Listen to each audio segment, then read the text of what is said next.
Bullies humiliate the goth girl. Bad idea. She's a genius hacker. The fluorescent lights of Ridgemont Academy flickered like dying stars against the early morning darkness, casting long shadows across the empty parking lot. Luna Nightshade sat in her mother's beat-up Honda Civic, black-painted fingernails drumming against her phone screen as she watched the other students arrive in their BMWs and Teslas. She could hack into any of their parents' bank accounts in under 5 minutes, transfer their college funds to charity, leave them with nothing but digital dust. The thought flickered through her mind like a dark butterfly before she crushed it. That wasn't who she was. Not yet. At 17, Luna possessed the kind of technical brilliance that government agencies recruited for, the kind that could topple corporations or expose state secrets. But here, in the manicured suburbs of Silverbrook, she was just the weird girl who dressed like every day was Halloween. Her reflection stared back from the car window, pale skin made paler by contrast with her jet-black hair, eyes rimmed with dark liner that made their gray color look almost silver, lips painted purple-black like bruised fruit. The oversized band hoodie she wore featured a group her classmates had never heard of, their logo dripping like melted wax down the fabric. "You sure you don't want me to talk to the principal?" her mother asked for the 100th time, concern etched into the premature lines around her eyes. Sarah Nightshade worked 3 jobs to keep them afloat after the divorce, and the last thing Luna wanted was to add another burden to her mother's already breaking back. "It's fine, Mom. Really, just teenage stuff." Sarah reached over and squeezed her daughter's hand. "You know you're brilliant, right? These kids, they don't understand someone like you." Luna forced a smile that didn't reach her eyes. "I know. Love you." "Love you too, Moonbeam." The childhood nickname made Luna's chest tighten with emotion she quickly suppressed. She grabbed her messenger bag, black canvas covered in patches and safety pins, and stepped out into the crisp October air. Her combat boots crunched against fallen leaves as she made her way toward the main building, each step feeling like a march toward execution. Ridgemont Academy prided itself on excellence. Their promotional materials featured smiling students in pressed uniforms, state-of-the-art facilities, and statistics about Ivy League acceptance rates that made parents write checks without blinking. What they didn't advertise was the social hierarchy that crushed anyone who didn't fit the mold, the casual cruelty that passed for tradition, the way teachers looked through certain students like they were made of glass.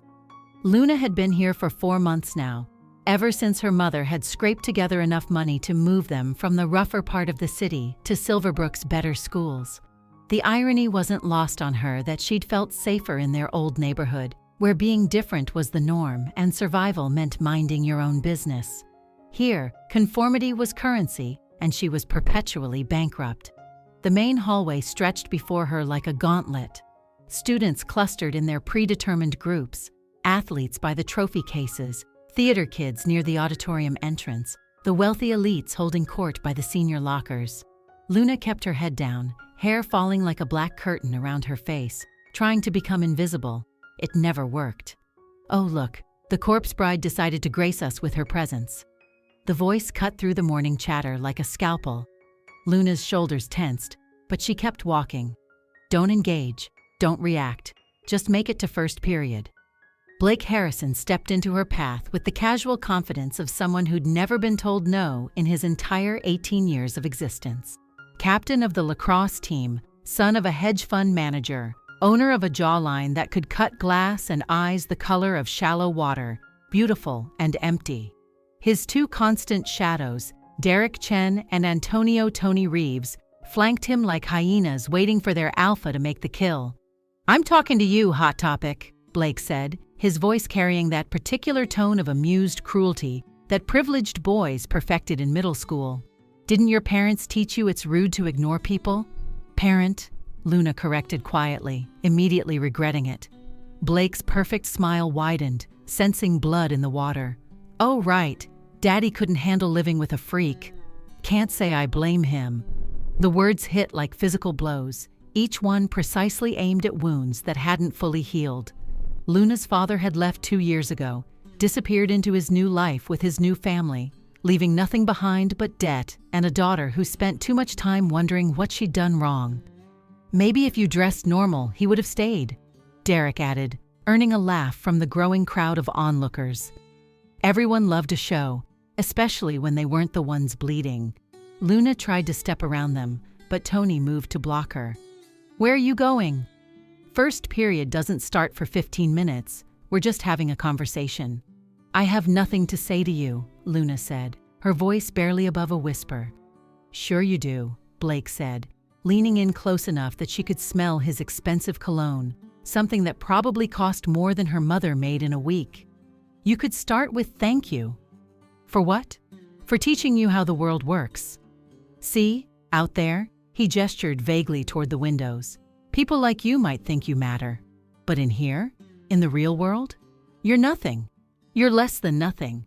You're a cautionary tale about what happens when parents don't pay attention to their kids." The crowd had grown larger now, phones appearing in hands like digital weapons. Luna knew that within minutes, whatever happened here would be uploaded, shared, dissected for entertainment value. She thought about the code she'd written last night, a program that could turn every one of those phones into expensive paperweights. It would be so easy. I think she's going to cry," Tony said with mock sympathy. "Do goths cry black tears? You know, from all the eyeliner?" "Probably," Derek chimed in. "Bet she goes home and writes terrible poetry about how no one understands her. Darkness is my only friend, or some crap like that." Blake pulled out his phone, aiming it at Luna's face. "Smile for the camera, Wednesday Addams. Let's document the exact moment you realize you don't belong here." Luna's hands clenched into fists inside her hoodie pockets, fingernails digging into her palms hard enough to leave crescents. She thought about her bedroom setup, 5 monitors arranged in a semicircle, servers humming beneath her desk, programs running that could crack government encryption if she let them. These idiots had no idea who they were messing with. She could destroy them with a few keystrokes, unravel their entire digital existence, expose every secret they thought was safe behind passwords and privacy settings. But her mother's voice echoed in her head. "Violence only creates more violence, Moonbeam. Be better than them." "Nothing to say?" Blake asked, disappointed. "Come on, at least try to defend yourself. Make it interesting."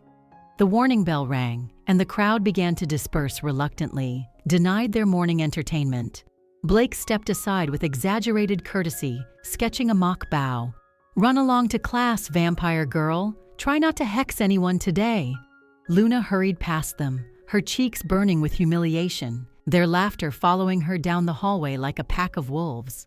She made it to her advanced computer science class just as the final bell rang, sliding into her usual seat in the back corner where she could hide behind her laptop screen. Mr. Rodriguez was explaining machine learning algorithms, but Luna barely heard him. Her fingers flew across her keyboard, not taking notes but writing code, line after line of elegant script that would have impressed professors at MIT.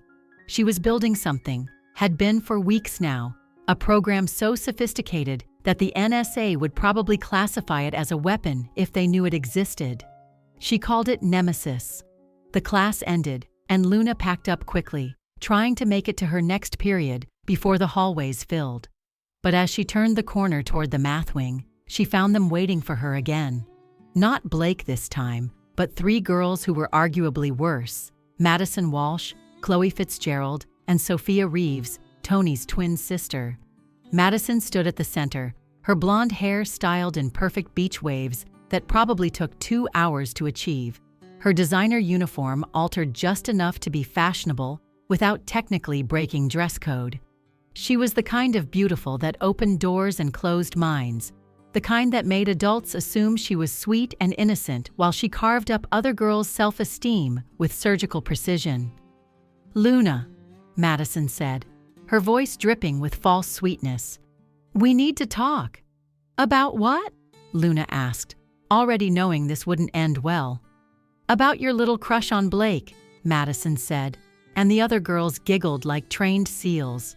"I don't have a—" "Please," Madison interrupted, rolling her eyes. "We've all seen how you stare at him. It's pathetic, really. Do you actually think someone like him would ever notice someone like you? I mean, look at yourself. Chloe pulled out a compact mirror and held it up to Luna's face. When was the last time you saw sunlight? You look like you have vitamin D deficiency. And that makeup, Sophia added, wrinkling her nose. Did you apply it with a paint roller? This is high school, not a Tim Burton movie. Luna tried to push past them, but Madison grabbed her messenger bag, yanking it hard enough that the strap cut into Luna's shoulder. The bag fell open, spilling its contents across the floor. Notebooks covered in code, a battered laptop covered in stickers, and worst of all, a sketchbook that fell open to reveal drawings. Dark, intricate artwork that Luna had never shown anyone. Images that came from the deepest parts of her imagination. Madison picked up the sketchbook with 2 fingers like it was contaminated. Oh my God, what is this? Is this what you do for fun? Draw? Whatever these things are supposed to be? She held up a page showing a detailed illustration of a figure emerging from shadows, beautiful and terrible, with wings made of night and eyes full of stars. It was one of Luna's favorites, something she'd spent weeks perfecting. This is seriously disturbed, Chloe said, loud enough for passing students to hear, like school shooter disturbed. Maybe we should show these to the counselor, Sophia suggested. You know, for everyone's safety. Madison smiled, the expression sharp as broken glass. Or we could just show everyone else. Let them decide if the weird goth girl is dangerous or just pathetic. She took out her phone and started taking pictures of the pages. Luna lunged for the sketchbook, but Chloe tripped her, sending her sprawling across the floor. Her knee hit the tiles hard, tearing her black tights and drawing blood. Pain shot up her leg, but it was nothing compared to the humiliation of lying there while Madison documented her most private thoughts. Please, Luna said, hating herself for begging. Those are personal. Everything's public now, freak, Madison said, already uploading the images to Instagram with tags like school shooter art and get help seriously. Maybe next time you'll think twice before existing in my space. They walked away laughing, leaving Luna to gather her scattered belongings while other students stepped around her like she was a piece of trash someone had dropped. One boy stopped to help, a quiet kid from her English class named Elliot Chen, Derek's younger brother, ironically enough. He handed her the laptop, his eyes full of sympathy. They're jerks, he said quietly. Your art is actually really good. Before Luna could respond, Derek appeared and grabbed his brother's arm. What are you doing? Get away from her. You were just leaving, Derek said firmly, dragging Elliot away. You don't talk to her. Ever. Got it. Luna gathered the rest of her things and limped to the bathroom, locking herself in a stall. She sat on the closed toilet lid, knee bleeding through her torn tights, and pulled out her phone. Madison's Instagram post already had over 100 likes and dozens of comments, each one more cruel than the last. Kill yourself already. Freak needs therapy ASAP. Why do they even let people like this in school? I'd be scared to sit next to her. Luna closed her eyes, breathing deeply through her nose. The familiar rage was building inside her chest, not hot but cold, like liquid nitrogen freezing everything it touched. She thought about Nemesis, sleeping on her servers at home, waiting to be unleashed. It would be so easy to activate it, to show them all what real power looked like. But not yet. Not today. The next few weeks blurred together in a pattern of escalating harassment. Blake and his crew made sport of finding new ways to humiliate her. They accidentally spilled drinks on her in the cafeteria. They spread rumors that she practiced witchcraft in the cemetery. They created a fake social media profile in her name, posting increasingly disturbing content that they screenshotted before reporting it, making it look like Luna was the one creating it. The teachers saw nothing, or chose to see nothing. Blake's father had donated a new science wing. Madison's mother was on the school board. Tony and Sophia's parents owned half the commercial real estate in Silverbrook. Luna's mother worked at a grocery store, a dentist's office, and did freelance bookkeeping at night. The math was simple. Luna retreated deeper into her digital world. Every night, she refined Nemesis, adding new features, new capabilities. She studied her tormentor's digital footprints with the dedication of an anthropologist studying an undiscovered tribe.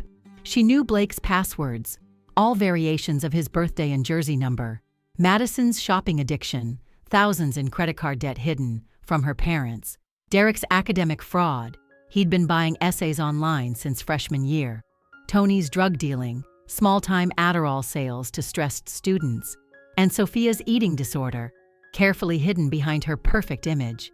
She knew everything, and still, she did nothing. The breaking point came on a Thursday in November.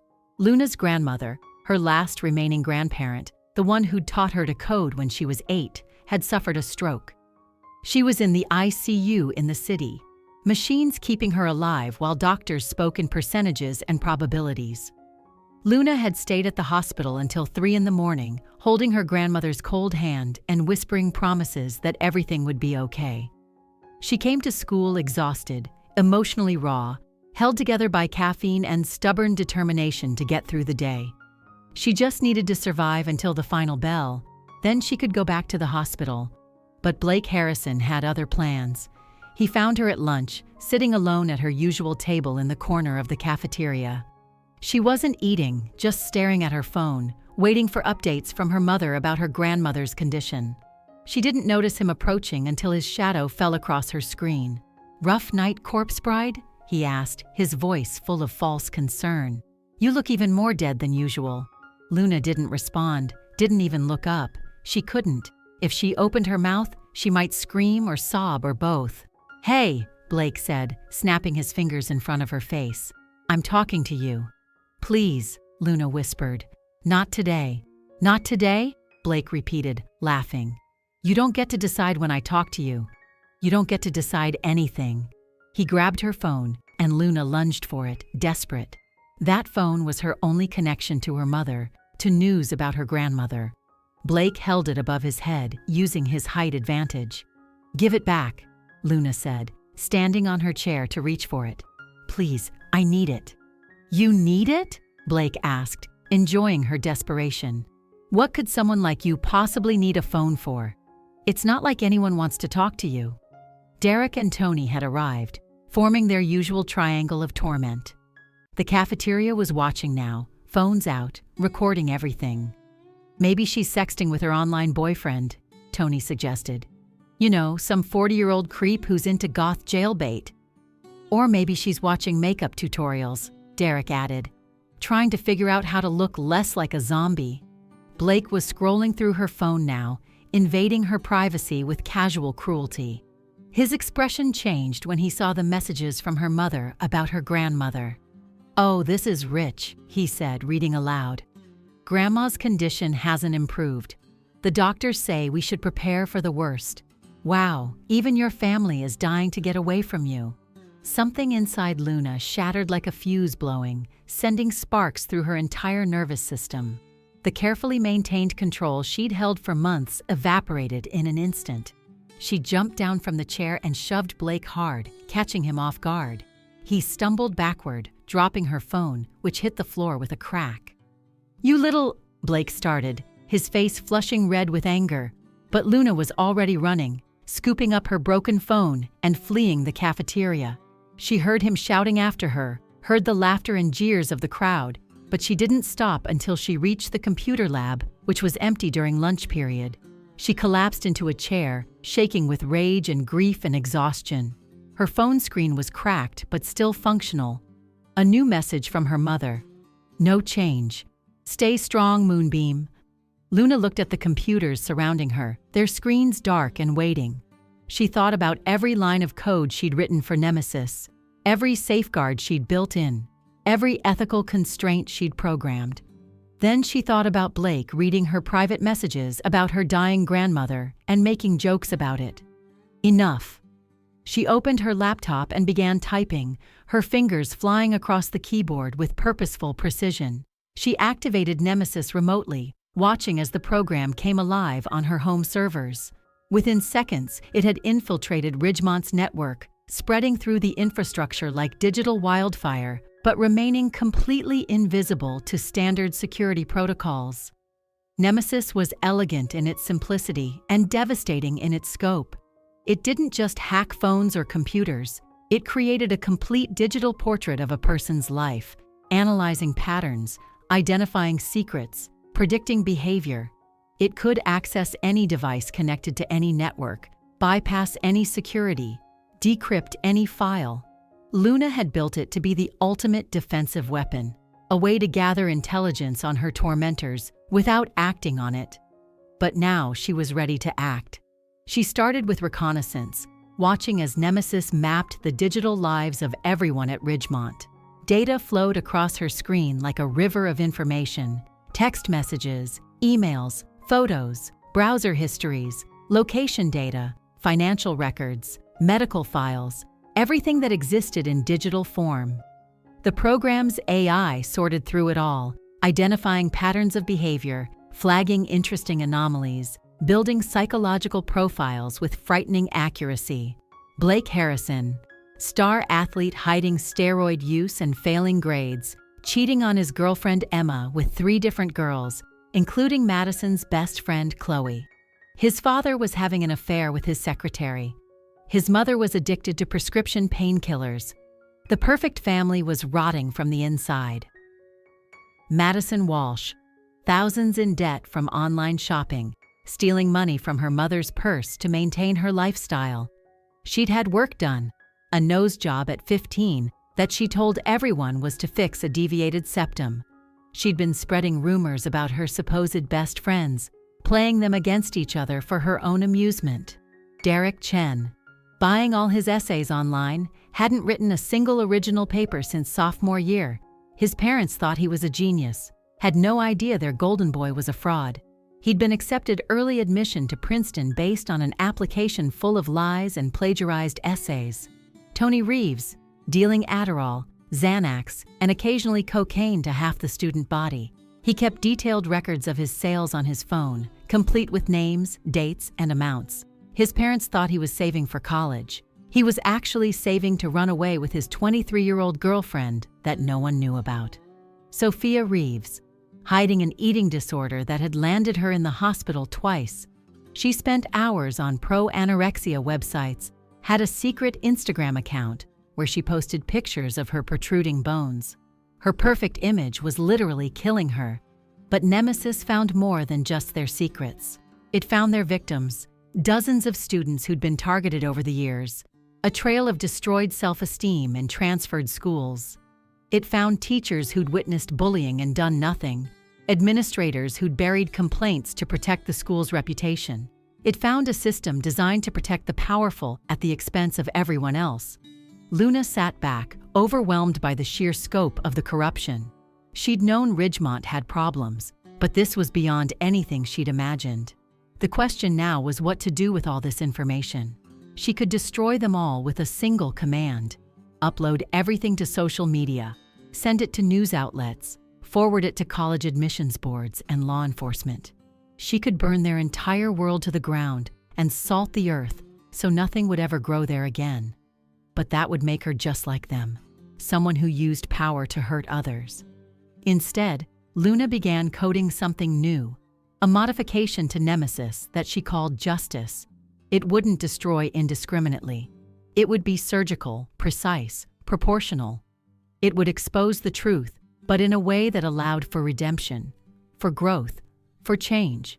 She worked through lunch, through her afternoon classes, which she skipped, through the final bell.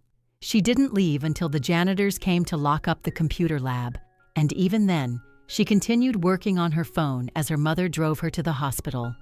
Her grandmother was awake when they arrived, weak but lucid. Luna held her hand while her mother talked to the doctors, and her grandmother squeezed back with surprising strength. "You look tired, little Moon," her grandmother whispered, using the nickname she'd given Luna as a baby. "Just school stuff, Grandma."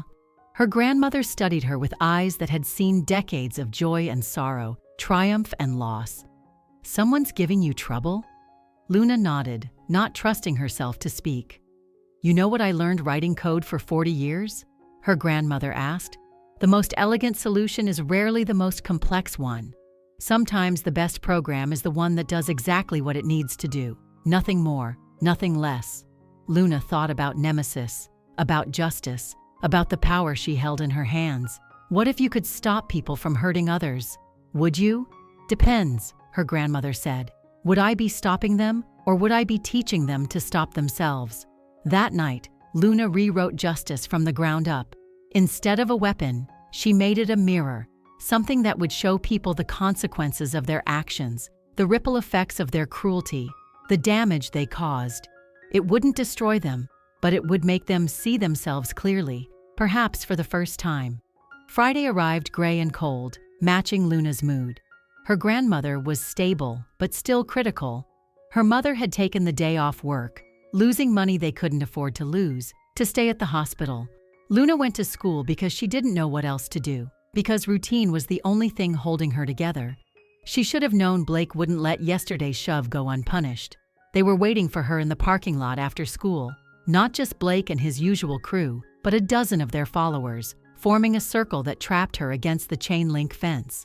Other students hung back, watching, always watching, their phones ready to document whatever came next. "You put your hands on me yesterday," Blake said, his voice calm but his eyes full of rage. "Nobody touches me. Nobody." "You took my phone," Luna said quietly. "My grandmother is dying."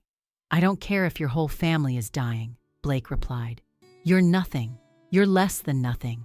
And today, everyone's going to see exactly what happens when nothing tries to be something." He nodded to Madison, who stepped forward with a bucket.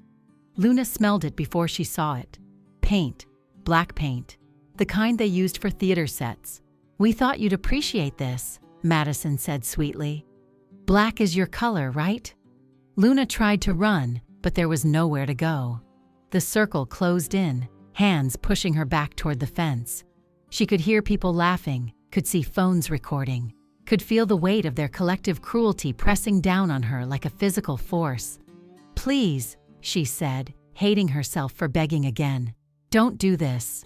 "Too late," Blake said, taking the bucket from Madison. The paint was cold when it hit her, shockingly cold, like being plunged into Arctic water. It covered her head to toe, soaking through her clothes, her hair, everything.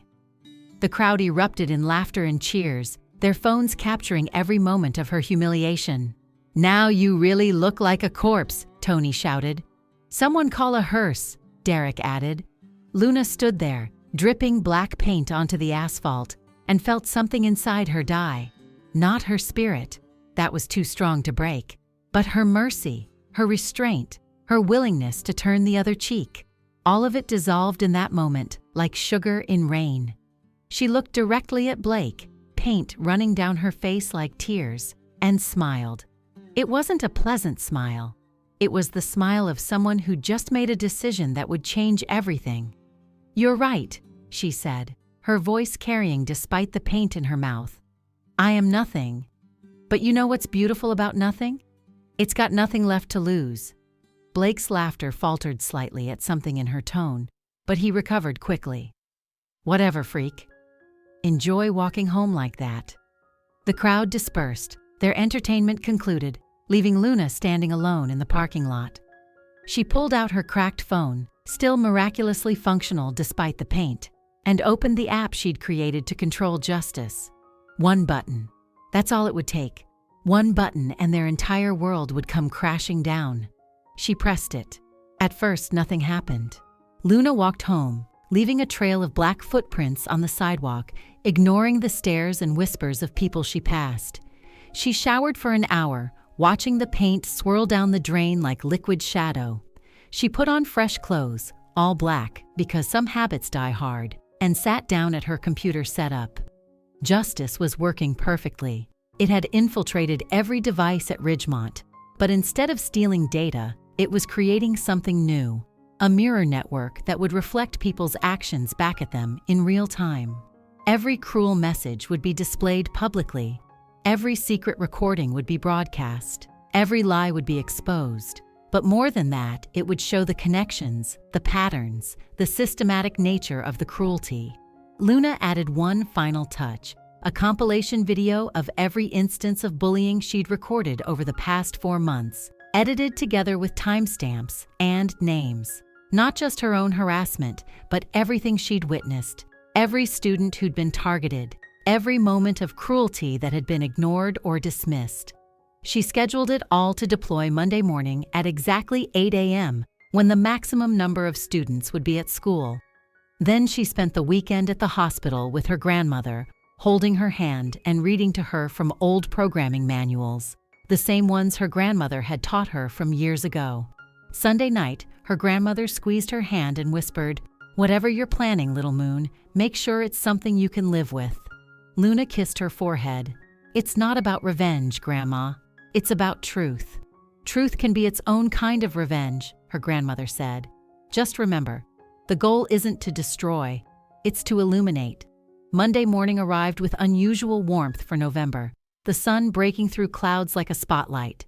Luna arrived at school early, positioning herself on a bench near the main entrance where she could see everything but remain relatively invisible. At 7:55, she saw Blake pull into the parking lot in his Range Rover, music blaring, Madison in the passenger seat. Derek and Tony arrived separately, along with the usual crowd of athletes and social elite. They gathered in their typical spot, holding court like royalty surveying their kingdom. At 7:59, Luna took out her phone and opened the Justice control panel. Her finger hovered over the abort button. She could still stop this, could still choose mercy over justice. Then she saw Elliot Chen walking past his brother's group, head down, trying to be invisible. Derek tripped him, sending him sprawling across the concrete. His books scattered, his glasses broke, and the group laughed like it was the funniest thing they'd ever seen. 8 a.m. Justice activated. Every phone in a 3-block radius suddenly came alive simultaneously. Screens lit up, notifications flooded in, and a synchronized alert tone played from hundreds of devices at once. Students pulled out their phones in confusion, then horror, then fascination as they saw what was being displayed. Blake's phone was broadcasting every cruel message he'd ever sent, every photo he'd taken without consent, every lie he'd told. But it wasn't just showing them, it was connecting them, creating a web of cruelty that showed how his behavior had rippled outward, affecting dozens of students. A girl who'd transferred schools after he'd spread rumors about her. A boy who'd attempted suicide after months of harassment. The connections were displayed like a digital constellation of pain. Madison's phone was showing her theft, her lies, her systematic destruction of other girls' friendships and self-esteem. But it also showed the why, her own crippling insecurity, her father's affairs, her mother's alcoholism. Not excuses, but context, understanding. Derek's academic fraud was exposed in detail, every purchased essay, every plagiarized paragraph. But the display also showed the pressure he was under, the impossible expectations of his parents, the way he'd been crushed by the need to be perfect. Tony's drug dealing was laid bare, complete with transaction records and customer lists. But it also showed his girlfriend, the one he was planning to run away with, who was actually 26 and had been grooming him since he was 15. Sophia's eating disorder was revealed, but so was the systematic bullying from her own mother about her weight, the comments from her father about how she'd never find a husband if she didn't look perfect. The compilation video began playing on every screen, showing 4 months of systematic harassment, not just of Luna, but of dozens of students. The footage was undeniable, time-stamped, geotagged, impossible to dismiss as fake or exaggerated. But justice didn't stop there. It began showing the bystanders, the ones who'd watched and done nothing, who'd laughed along to fit in. It showed their guilt, their relief that they weren't the targets, their complicity in maintaining the system. It showed the teachers who'd witnessed bullying and looked away, the administrators who'd buried complaints, the parents who'd made excuses for their children's cruelty. The entire ecosystem of enablement was exposed in elegant, undeniable detail. Blake stood in the middle of the parking lot, his phone frozen in his hand, his face cycling through emotions, confusion, anger, fear, and finally, something that might have been shame.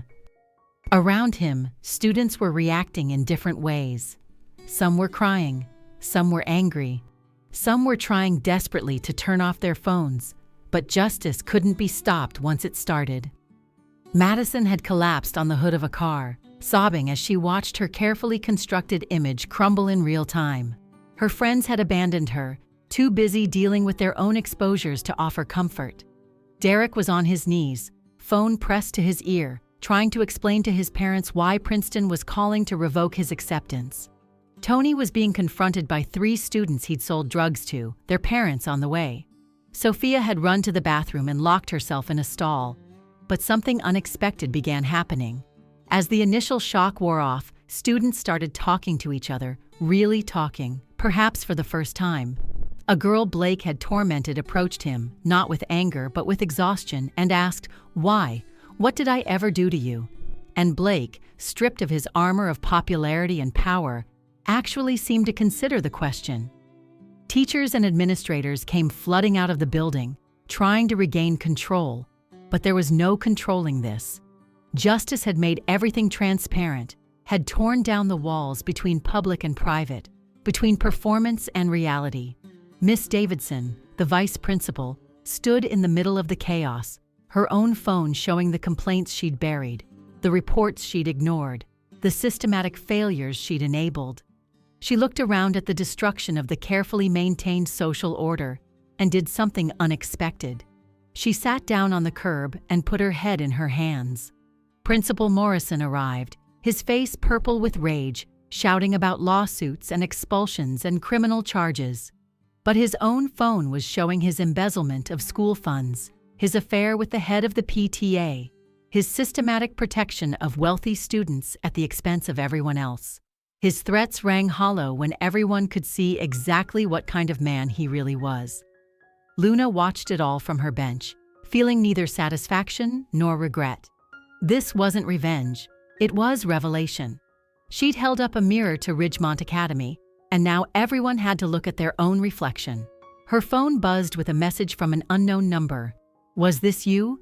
She looked around and saw Elliot Chen standing nearby, his broken glasses held together with tape, a small smile on his face. Luna neither confirmed nor denied it. She just smiled back. Another message appeared, then another, then dozens. Students who'd been victims, who'd been silenced, who'd been made to feel worthless. They were all reaching out, not with accusation, but with gratitude. "Thank you. Finally someone did something. I thought I was alone. You saved my life." But the real change came in the days that followed. The immediate chaos settled into something more profound, a complete restructuring of Ridgemont's social ecosystem. Without the armor of secrecy, the bullies found themselves vulnerable for the first time. Some, like Blake, seemed to genuinely grapple with the harm they'd caused. He approached Luna later that week, not with an apology, that would have been too easy, but with a question: "How do I fix this?" "You can't fix the past," Luna told him, "but you can choose a different future."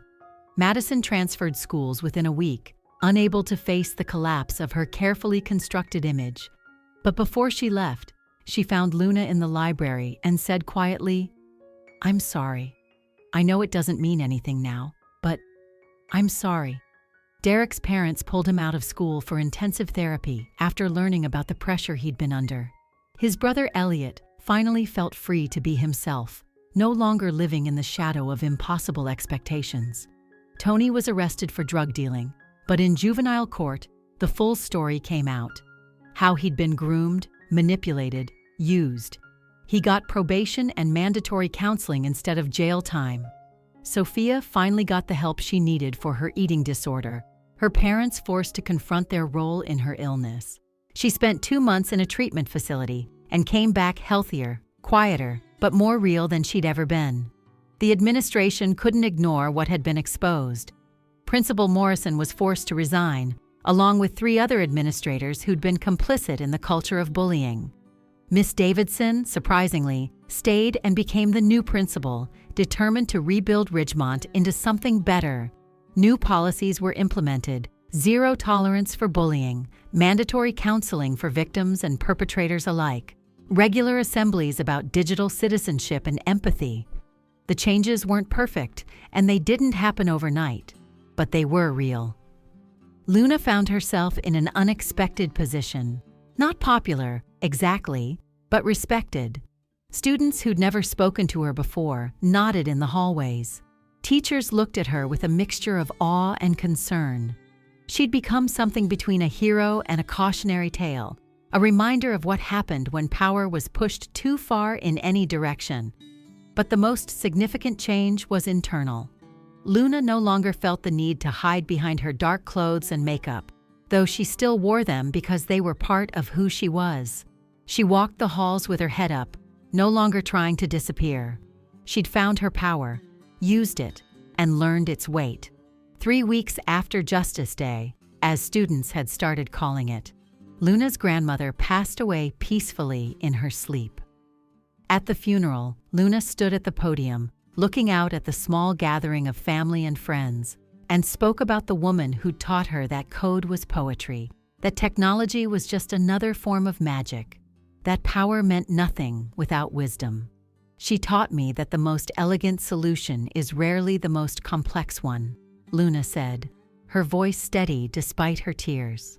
That sometimes the best program is the one that does exactly what it needs to do, nothing more, nothing less. That the goal isn't to destroy, but to illuminate.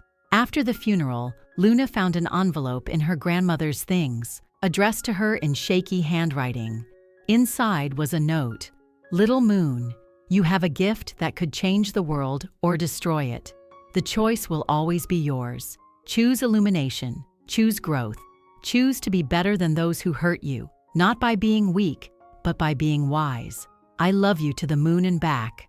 Luna returned to school the next week to find that someone had spray-painted her locker black, not as vandalism, but as tribute. Someone else had left a note. "Thank you for showing us the truth." She still ate lunch alone, but now it was by choice rather than necessity. Students would sometimes join her, outcasts and former bullies alike, all trying to navigate the new reality where everyone's truth was visible, where secrets couldn't fester in darkness. Elliot Chen became her first real friend at Ridgemont, bonding over code and sci-fi novels and the strange experience of watching his brother's world crumble and rebuild. They started a coding club that met after school, teaching other students about cybersecurity and ethical hacking. "You know everyone knows it was you, right?" Elliot said one afternoon as they worked on a new project. "With justice, I mean." Luna shrugged.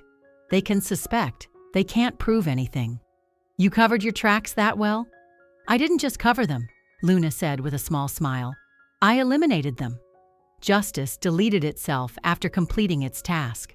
No traces, no evidence, no proof it ever existed except in people's memories. "That's brilliant," Elliot said, then paused. "But also kind of terrifying. You could do it again anytime you wanted." "I could," Luna agreed, "but I won't. Once was enough. Once was everything." Blake approached their table, hesitant in a way the old Blake never would have been. "Can I sit?" Luna and Elliot exchanged glances, then Luna nodded. Blake sat down awkwardly, his usual confidence replaced by something more genuine. "I've been seeing a therapist," he said without preamble, "trying to figure out why I did those things." "And?" Luna asked, genuinely curious. "Turns out being raised by narcissists messes you up," Blake said with a bitter laugh. "Not an excuse, just context." "I'm trying to be better." "Trying is all anyone can do," Luna said. They sat in silence for a moment, 3 people who never should have been at the same table, brought together by the strangest of circumstances. "I heard you got into MIT early admission," Blake said to Luna. "Full scholarship." Luna nodded. She'd applied months ago, but the acceptance had come through just after Justice Day. The timing felt like cosmic validation. "You'll do amazing things there," Blake said, and for once, there was no mockery in his voice. "World-changing things, probably." "Maybe," Luna said. "Or maybe I'll just write code and live a quiet life." But she knew that wasn't true. The power she'd discovered, the ability to reshape reality through technology, to expose truth and create change, that wasn't something she could put back in the box. She would go to MIT, would learn from the best, would develop her skills far beyond what she could achieve in her bedroom with consumer-grade hardware. And someday, when the world needed someone who could see through the digital lies that increasingly defined reality, who could separate truth from manipulation, who could hold up a mirror to power and make it see itself clearly, she would be ready. The bell rang, signaling the end of lunch. As students filed back to class, Luna noticed something different about the energy in the hallways. It wasn't perfect. There were still cliques, still tensions, still the occasional cruel word. But there was also awareness, a recognition that everyone was carrying hidden struggles, that cruelty had consequences, that the person you destroyed today might be the one holding the mirror tomorrow. Mrs. Patterson, the computer science teacher, stopped Luna in the hallway. "I have a friend at the NSA," she said quietly. "She's very interested in meeting you." "I'm 17, Luna pointed out. "She's willing to wait," Mrs. Patterson said with a knowing smile. "Talent like yours doesn't come along often. Just try to use it wisely." "I'm learning," Luna said. That afternoon, Luna sat in her advanced computer science class, actually paying attention for once. Mr. Rodriguez was explaining quantum computing, the future of technology, where traditional binary gave way to infinite possibilities existing simultaneously until observed. The observer effect, he said, means that the very act of observation changes the outcome. In quantum mechanics, you cannot observe something without affecting it. Luna thought about justice, about how exposing the truth had changed everything simply by making it visible.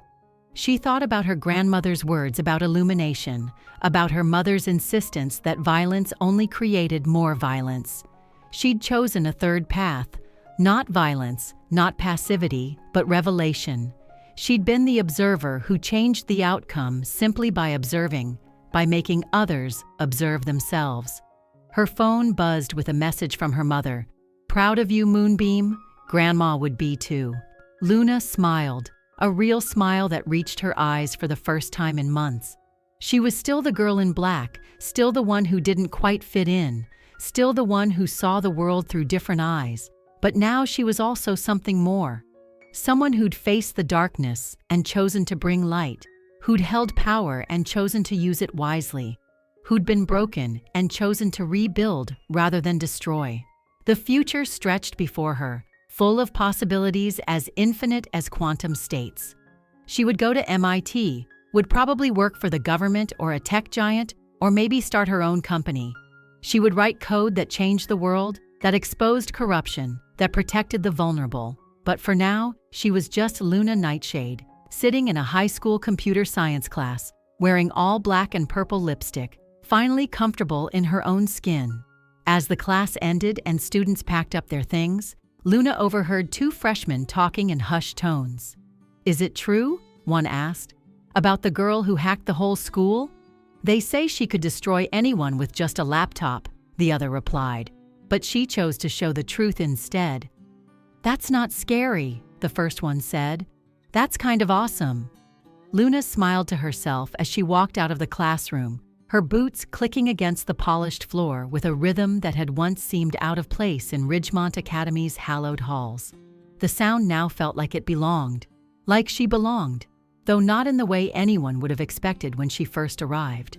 Her black-painted fingernails traced along the lockers as she passed, remembering how she used to hurry through these corridors, trying to minimize her presence, to avoid drawing attention. Now, students nodded to her with something between respect and awe, perhaps a little fear too, though not the kind that came from physical intimidation. It was the fear reserved for someone who had shown them all exactly who they really were, beneath their carefully constructed facades. Yes, she thought, allowing the smile to deepen. It kind of was exactly what they'd needed. The weeks turned to months with a strange fluidity, each day bringing small changes that accumulated like code being debugged line by line. Ridgemont Academy slowly transformed, not in dramatic sweeping gestures, but in subtle shifts of behavior and understanding. The transformation wasn't perfect. No place populated by teenagers with their raging hormones and desperate need for identity ever could be, but it was undeniably better. The culture of casual cruelty that had once permeated every interaction like a toxic fog had been replaced by something more tentative but genuine. A cautious kindness born from the understanding that everyone was fighting battles no one else could see, carrying secrets that could destroy them if exposed. Luna's story spread beyond Ridgemont's manicured grounds and prestigious reputation, whispered in other schools during debate tournaments and academic competitions, shared in online forums with usernames that couldn't be traced, becoming something between urban legend and cautionary tale. She became known as the girl who'd been pushed too far and pushed back with precision rather than violence, the one who'd held up a digital mirror and made everyone look at their own reflection without filters or facades. Some versions of the story painted her as a hero, others as a villain, but most recognized her as something more complex, a catalyst who had forced an entire community to confront its own darkness. The college recruiters started calling in earnest as senior year progressed, and not just from MIT, though they were certainly persistent. Stanford's computer science department sent a professor to meet with her personally. Caltech offered a full scholarship and a guarantee of undergraduate research opportunities. Carnegie Mellon's cybersecurity program practically begged her to consider them. Tech companies whose names were whispered with reverence in Silicon Valley sent internship offers that would have made graduate students weep with envy. The NSA friend of Mrs. Patterson, someone whose actual job title was classified, called personally one evening, offering a future position that came with security clearance levels most people didn't know existed, and the chance to work on projects that officially didn't exist either. But Luna wasn't thinking about the future as she sat in her room one evening, the familiar blue glow of multiple monitors casting shadows that danced across her black-painted walls. Her fingers flew across the keyboard with the practiced ease of a concert pianist. But this new project wasn't about justice or revenge or even truth in its raw, unfiltered form. It was about connection, a platform for students who felt isolated in their own schools, who needed support without judgment, who wanted to find others like them without risking exposure. She called it Haven, and she built it with all the security and privacy protections that mainstream social media companies routinely ignored in favor of profit margins and data harvesting. Every line of code was a love letter to the lonely, every encryption protocol a shield for the vulnerable. The soft knock on her door came as she was implementing a particularly elegant solution to anonymous verification. Her mother entered, bringing dinner on a tray, homemade pasta with the garlic bread Luna loved, and sat on the edge of the bed, watching her daughter work for a moment before speaking. The silence between them was comfortable now, hard-won after years of struggle and understanding. "You know I never asked," Sarah said carefully, setting down the tray and smoothing the dark comforter. "But that thing that happened at school, the day everything changed." "The Justice Day incident?" Luna asked innocently, though her fingers never stopped moving across the keyboard, and a small smile played at the corners of her black lipsticked mouth. "Yes, that." Her mother's voice carried a mixture of pride and lingering concern. "The police said they couldn't trace the source, that whoever did it was either a genius or a ghost. The FBI consultant they brought in said it was some of the most sophisticated code he'd ever seen. Layers upon layers of misdirection and false trails that led nowhere." "Maybe both," Luna said with a small smile that didn't quite reach her eyes. "Ghosts can be geniuses too. Or maybe geniuses sometimes have to become ghosts to survive." Sarah studied her daughter with the intense focus of a mother who had watched her child suffer and emerge transformed. Brilliant as she'd always been. Brave in ways that had been forged in pain, broken by the world's cruelty and rebuilt stronger with her own hands. The purple streaks in Luna's dark hair caught the monitor light, making her look almost otherworldly, which Sarah supposed she was in many ways. "Your grandmother would have been proud," Sarah said finally, her voice thick with emotion she didn't try to hide. "Scared for you, but proud. She always said you had her gift, but stronger, refined for a new age. She taught me that code was poetry," Luna said, finally turning from her screens to meet her mother's eyes. "That every function was a verse, Every program a story waiting to be told. I just wrote a poem that everyone had to read, whether they wanted to or not. They sat in comfortable silence, mother and daughter, survivors of different battles, but united in their strength and their understanding of what it meant to stand apart from the world while still living within it. "Are you happy?" Sarah asked finally, the question that had haunted her for months. "Really happy? Not just surviving or managing or coping?" Luna considered the question with the same careful attention she gave to complex algorithms. She thought about the loneliness that had defined her first months at Ridgemont, when she'd eaten lunch alone in the computer lab and spent free periods hidden in the library's furthest corners. She thought about the humiliation of the paint incident, how the pink had taken weeks to fully wash out, how she'd had to cut her beloved long hair because of the damage. She thought about the moment she'd pressed the button to activate justice, the mixture of fear and righteousness that had flooded through her as everyone's secrets spilled into the light. She thought about the aftermath, the chaos and revelation, the tears and apologies and rage, the slow, painful rebuild of a broken system that had protected the cruel and abandoned the vulnerable. "I'm not happy about what happened," she said finally, choosing her words as carefully as she chose her code variables. "No one should have to go through what I went through, but I'm happy about who I became because of it. I'm happy that I found my power and chose to use it wisely, eventually. I'm happy that others won't suffer in silence like I did. Does that make sense?" "Perfect sense," her mother said, leaning over to kiss the top of her head, breathing in the familiar scent of her daughter's vanilla shampoo mixed with the faint electronic smell that always seemed to cling to her. "My brilliant moonbeam, my brave, brilliant girl who changed the world." As graduation approached with all its ceremony and tradition, Luna found herself reflecting on the strange, painful, transformative journey that had brought her here.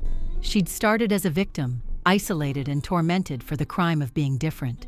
She'd become a vigilante, using her skills to expose the rot beneath Ridgemont's prestigious surface.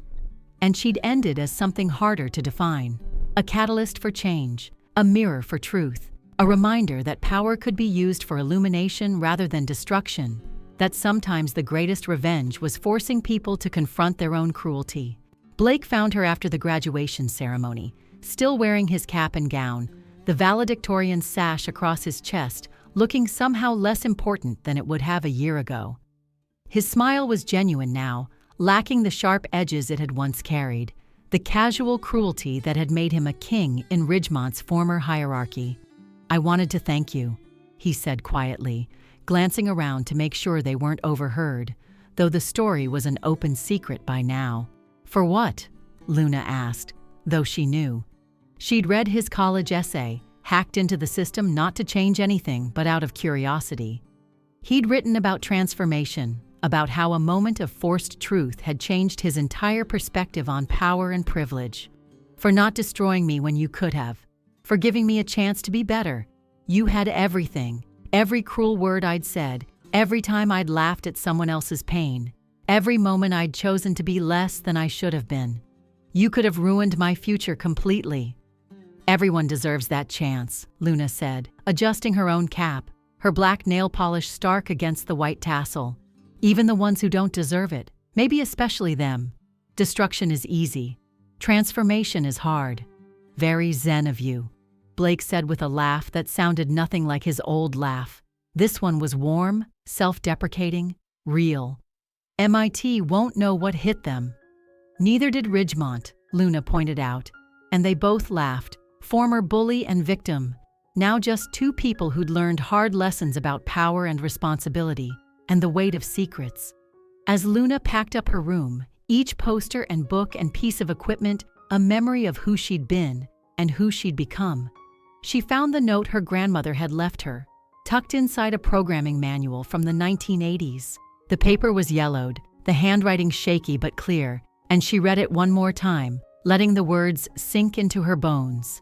"My dear Luna, you have a gift that can destroy or create, illuminate or obscure.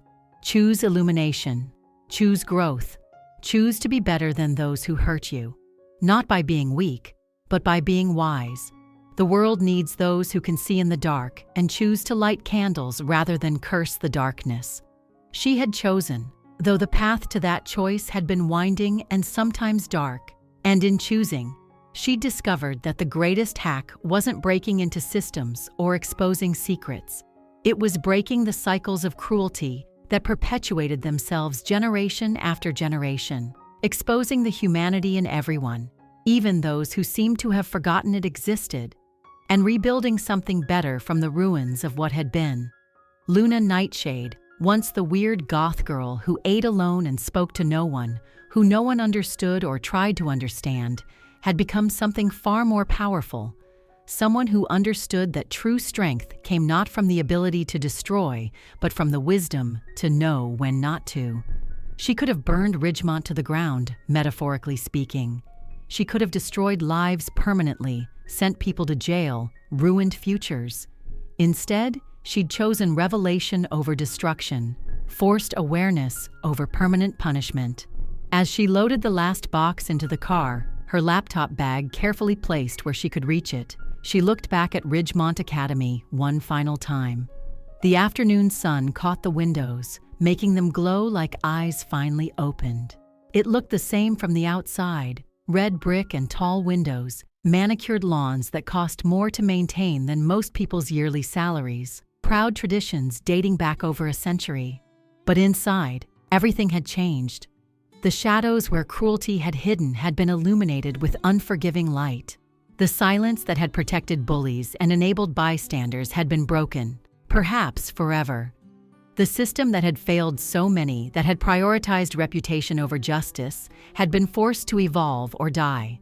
Not perfect, never perfect, but better.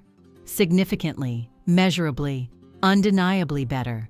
And sometimes better was enough. Sometimes better was everything. Luna got in the car, her mother at the wheel, both of them ready for this next chapter. They drove toward her future with the windows down, Luna's dark hair with its purple streaks whipping in the wind. Behind her, Ridgemont continued to transform, one truth at a time, one difficult conversation at a time, one moment of chosen kindness at a time. Ahead of her, MIT waited with its promise of knowledge and power, and the chance to change the world on a larger scale, to build systems that protected the vulnerable rather than the powerful.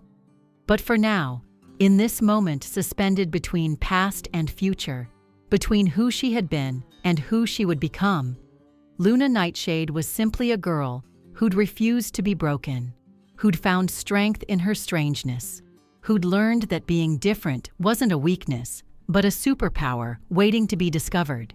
She was proof that the weird kids, the outcasts, the ones who didn't fit the mold, carried within them the power to reshape the world, if they could survive long enough to realize it. The weird goth girl had won, not by becoming like them, not by conforming or hiding or diminishing herself, but by being exactly who she was, brilliant, strange, powerful, and ultimately wise enough to use that power for something greater than revenge. She'd won by showing them all that their normal was just another word for cruel, that their traditions were sometimes just ritualized abuse, that their power was as fragile as the secrets they tried to hide.